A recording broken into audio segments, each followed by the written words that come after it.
Hello students, প্রবর্তনের পক্ষ থেকে তোমাদের সবাইকে স্বাগতম। আমি মুরসালিন। আজকে তোমাদের সাথে একটা মজার টপিক শেয়ার করব এবং সেটা হচ্ছে একটা পেপারকে ভাঁজ করে কিভাবে কনিক জেনারেট করতে হয়। তো কি কনিক জেনারেট করব সেটা অ্যাকচুয়ালি আমরা পরে দেখব। তার আগে আমি তোমাদেরকে পেপার ভাঁজ করার নিয়মটা একটু বলে দিই। আচ্ছা, আমার হাতে আছে একটা সাদা পেপার। এটাতে আমি একটা দাগ দিয়েছি, র‍্যান্ডম দাগ। তুমি যে কোনো জায়গায় দাগটা দিতে পারো এবং তোমাকে আরেকটা পয়েন্ট নিতে হবে। সেই পয়েন্টটা যেন এই দাগের উপরে না হয়। এই দাগের উপরে ছাড়া অন্য যে কোনো জায়গায় তোমাকে একটা পয়েন্ট নিতে হবে। এরপরে তুমি পেপারটাকে ভাঁজ করবা। কিভাবে ভাঁজ করবা? এই পয়েন্টটাকে দেখতে পাচ্ছ, এখানে একটা পয়েন্ট আমি নিয়েছি পি। এই পয়েন্টটাকে আমি পেপারটা ভাঁজ করে লাইনের উপরে নিয়ে আসব। সাপোজ এই যে আমি একটা ভাঁজ দিলাম, ভাঁজ দিয়ে এখানে নিয়ে আসলাম। নিয়ে আসার পরে দেখো পেপারটা ভাঁজ হয়ে গেছে।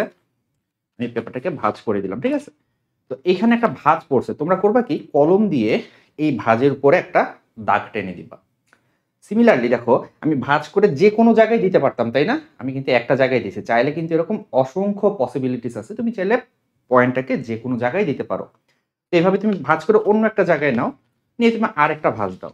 ভাঁজ দিয়ে কি করবা, সেখানে তুমি কলম দিয়ে আরেকটা দাগ দিবা।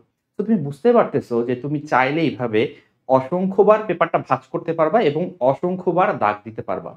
তো একটা দুইটা দাগ দিলে আসলে বোঝা যাবে না। তুমি যদি এরকম অনেকগুলো দাগ দিয়ে ফেলো, সেই দাগগুলো একটা কণিকের শেপ তৈরি করে।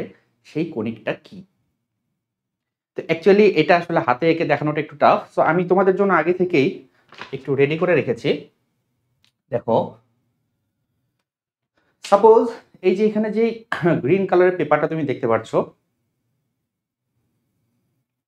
গ্রিন কালারের পেপারটা দেখতে পাচ্ছ, ধরা যাক যে এইটাই হচ্ছে আমার সেই পেপার, ঠিক আছে? এটা হচ্ছে গিয়ে পেপার এবং এই যে একটা লাইন, লাইন ছাড়া আরেকটা পয়েন্ট আমি এখানে নিয়েছি, পি পয়েন্ট। তো এখন ম্যাথমেটিক্সের ভাষায় একটু বলি। এখন তো পেপার ভাঁজ করে বললাম, ম্যাথমেটিক্সে আসলে জিনিসটা কি হবে? তুমি যখন পেপারটাকে ভাঁজ করে পয়েন্টটাকে লাইনের উপরে নিয়ে যাবা, তখন আসলে কি হবে?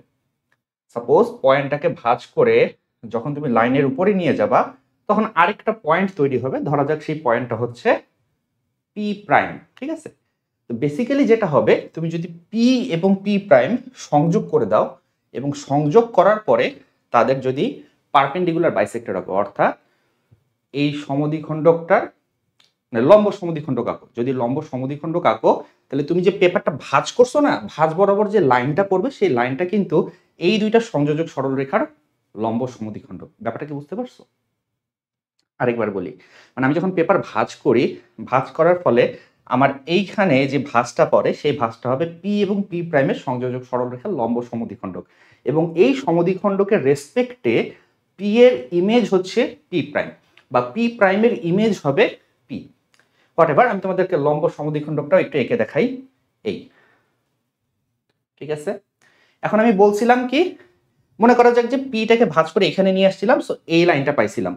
অন্য কোনো একটা জায়গায় গেলে অন্য একটা লাইন পাবো। Sorry,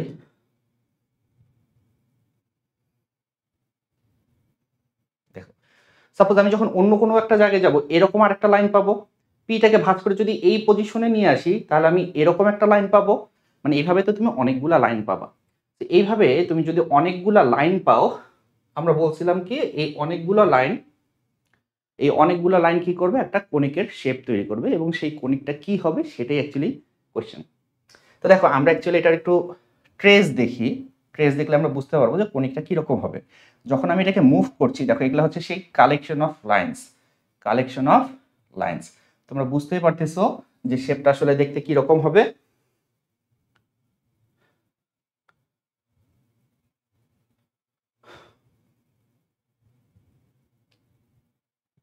this will be the shape. এটা হবে সেই শেপটা এবং তোমরা বুঝতে পারতেছো যে এটা হচ্ছে গিয়ে একটা পরাবৃত্তাকার শেপ। তো এইভাবে তুমি চাইলে পেপার ফোল্ড করে পরাবৃত্ত আঁকতে পারো।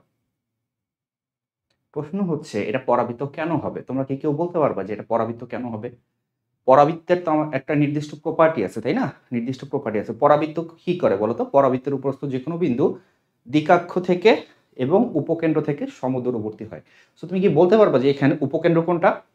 বোঝা যাচ্ছে পি বিন্দুটা অ্যাকচুয়ালি উপকেন্দ্র হবে। দ্বিকাক্ষ কোনটা? এটাও বলে দেই, দ্বিকাক্ষ হচ্ছে গিয়ে এই রেখাটা, তাই না? তো একটু ফাইন্ড আউট করার চেষ্টা করো, একটু চিন্তা করার চেষ্টা করো যে কেন এইভাবে পেপার ফোল্ড করলে বা পারপেন্ডিকুলার বাইসেক্টর রাখলে সেটা পরাবৃত্তাকার শেপ গঠন করছে। এতক্ষণ সঙ্গে থাকার জন্য ধন্যবাদ। Thanks for watching.